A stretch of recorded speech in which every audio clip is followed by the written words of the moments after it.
You may not think that getting a drink of water is a big deal, but many BYU students know there's a science to finding the right water fountain. Join reporter Kathleen Keller on the search for the best drinking fountains at BYU. Most students have a favorite part of campus, favorite place to study, favorite place to eat, and even favorite place to get a drink. But we're not talking about restaurants, we're talking about drinking fountains. It may not be something you'd think about, but many students have a favorite drinking fountain. My favorite drinking fountain has probably got to be the one in the TMCB, right over towards the computer science side of the building, because not very many people go there. And sometimes drinking from a water fountain, it's like being in the movie African Queen. It's kind of not necessarily the most sanitary thing in the world, so it feels a little bit better over there. On the 4th floor of the Crabtree building, right out of the elevator, there is a drinking fountain. My favorite one was actually in the HVAC on the 3rd floor. If you turn directly left, if you enter through the straightway, it was actually really nice and cold and refreshing. Problem is it doesn't work anymore, so I don't know if that helps you at all. Definitely the backstage water fountains in the Dion. Awesome. Most people had an opinion on temperature, They're always cold. but some felt strongly about the kind of fountain they drank from. I usually appreciate the ones that I can just like push, like the ones that have the angles that goes like this and then it goes like that instead of the one that I push down like that.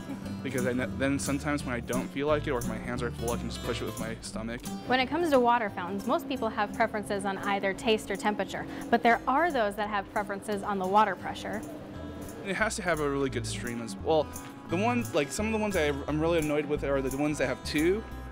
And then like if you're drinking from one and the other one comes and drinks, like it goes lower and you have to adjust your face to it. So I like the singular ones. After my little survey, I decided to see for myself whether these water fountains are actually different.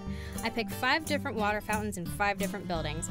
3rd floor of the Talmadge, the basement of the JFSB, 5th floor of the library, 1st floor of the JSB, and 2nd floor of the Wilk. I took a sample of water from the fountain, dipped it in a test strip, and waited for it to change color. Then I looked at the levels on the back of the box and looked at the pH level.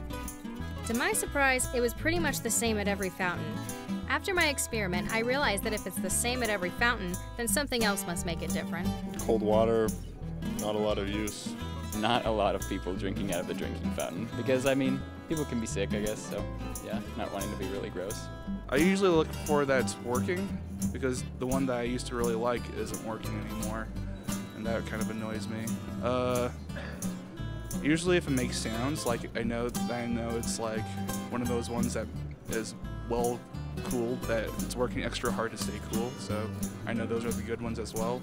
If it's cold, first of all, is always nice, and it doesn't taste like sewage or smell like sulfur. It's kind of weird. Kathleen Keller, BYU Weekly.